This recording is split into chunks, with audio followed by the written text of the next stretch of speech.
Hi everyone, welcome to Practical Electronics. In this tutorial we're going to look at practical circuits, specifically RC filters. RC filters in this instance refers to resistor and capacitor filters. In previous videos we looked at the fundamentals of electronics. We looked at electronic components and their properties, component arrangements, and the math of electronics. We also built some of our first circuits. In this lesson we'll cover RC filters and how they function. In this tutorial we're going to recap on some fundamentals. We will do an introduction to signals and frequency, and then we'll get to RC filters. Finally, we'll look at additional resources for learning. First, let's look at capacitor impedance. Impedance refers to the extent to which a component opposes the flow of current. For capacitors, this is known as reactance. For resistors, that's resistance. The current through a capacitor is determined by the formula below. So it's I is equals to V over 1 divided by 2 pi frequency and the capacitance of the capacitor. The impedance or reactance is calculated with the formula below. So for you to fully understand this, you need to have an understanding of complex numbers. But what you can draw from looking at the formula on the screen is that the impedance of a capacitor is low at high frequencies and it's high at low frequencies. This equation verifies that a capacitor acts as a frequency-dependent resistor. A capacitor will allow high frequencies through and resist low frequencies. And knowing this, we can use it to filter out frequencies that we don't want or allow frequencies that we do want.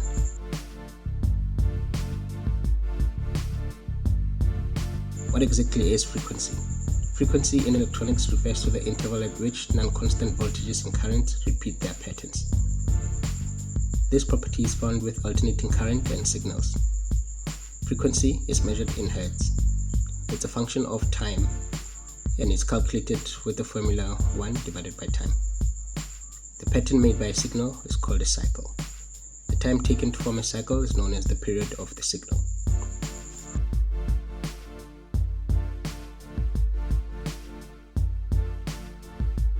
Looking at the graphs on the right, the first one shows a signal with a constant voltage.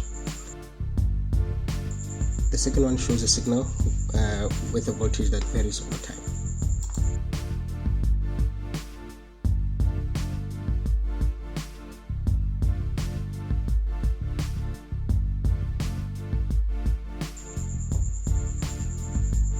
Signals can take many different forms and shapes, and they may not always look as clean as they do on the screen.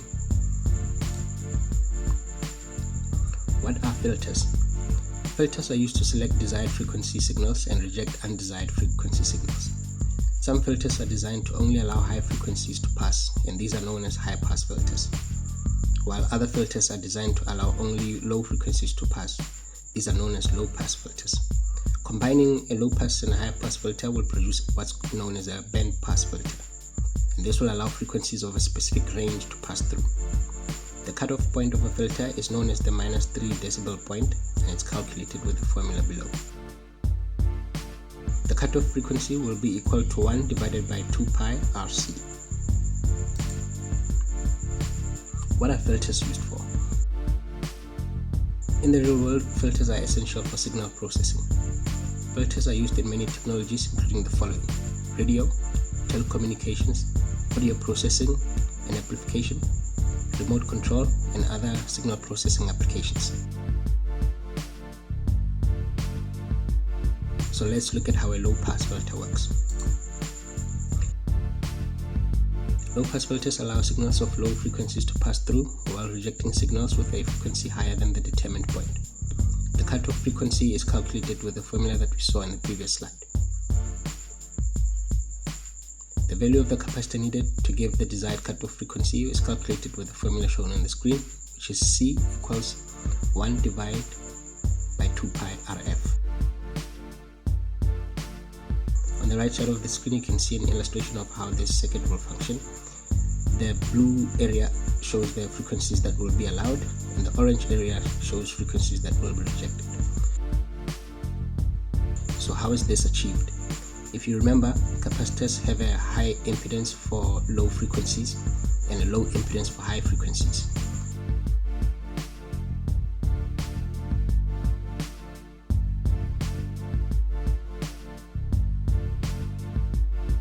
When a low signal comes through the input, this capacitor will act as a high impedance component, meaning that the voltage signal at the output will be proportional to the voltage signal at the input.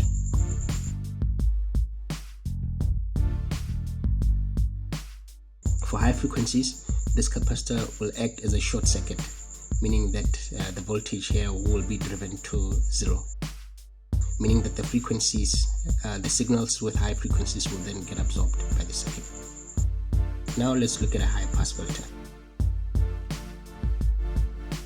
A high pass filter functions opposite to how a low pass filter will operate. A high pass filter will allow signals of high frequencies to pass through while rejecting signals with a frequency lower than the determined point. The cutoff frequency is calculated similar to how we calculated for a low pass filter, and the value for the capacitor needed for this cutoff is similar to that of a low pass filter. If you look at the graph on the right, the blue area will show frequencies that will be allowed, and the orange area will show frequencies that will be rejected. And looking at the circuit, this is how it will work. Remember that a capacitor will have high impedance for low signals and low impedance for high signals.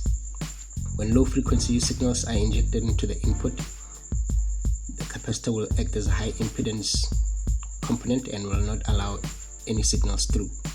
But at high frequencies, this capacitor will then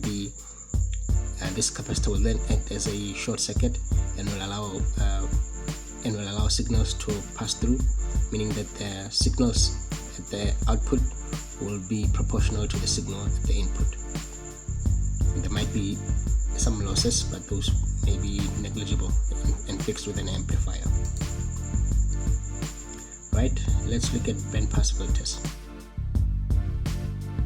A band pass filter combines a low pass filter and a high pass filter, and it allows signals between certain frequencies to pass through while rejecting signals with a frequency that falls outside of the desired range. This desired range is known as a band. The cutoff frequency of a band pass filter is calculated using this formula.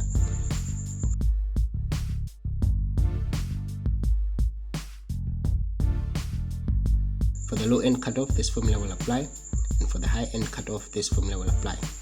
And you can rearrange these formulas to calculate the value of the capacitor that's needed to give you each of these points.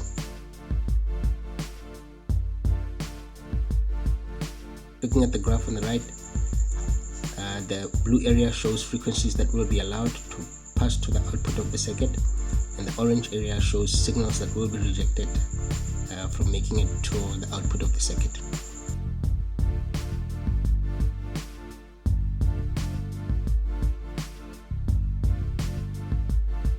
How this will work is that you will first have a high pass filter that will reject frequencies of a lower range than what is desired. On the second portion of the processing, you will have a low pass filter with a cutoff frequency that is higher than that of the high pass filter before it. What this will do is allow you to reject frequencies that are lower and higher than the desired band, giving you this output that you see on the chart.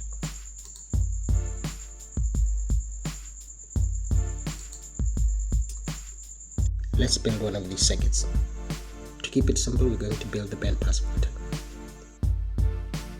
For this, we're going to use readily available components. For our high pass filter, we're going to use a 10 microfarad capacitor alongside a 100 ohm resistor. For our low pass filter, we will use a 100 nanofarad capacitor alongside a 100 ohm resistor. On the lower end, the frequency will be 159.155 Hz. On the higher end, using the formula on the screen, we're going to get around 15 kHz of cutoff frequency. Building this, we place our components onto the breadboard using wires to make connections in between. This is a fairly simple circuit to build.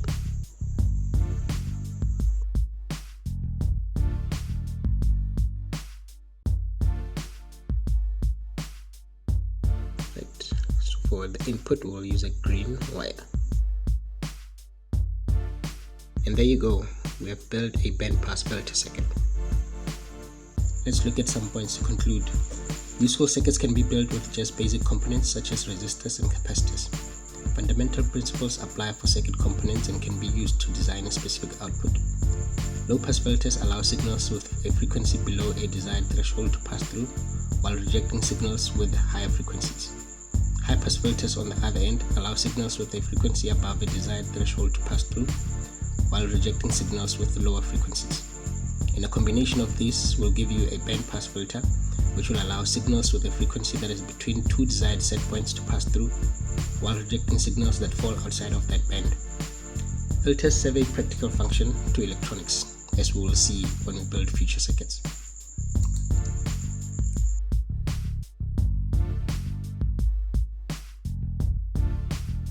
Here are some links for further learning around filters.